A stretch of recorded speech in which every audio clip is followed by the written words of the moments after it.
in Catatumbo, Venezuela is the place with more storms of the world. This situation has several hypotheses as divine punishment until now. What makes it a mystery?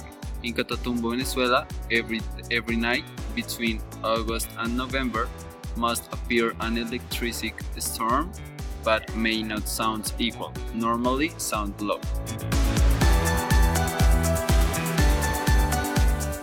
I think that nature is wonderful in that area.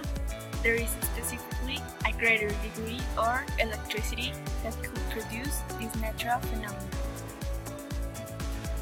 By the location of mountains and the air currents, the electromagnetic contact must increase and compact energy about the sound of storms.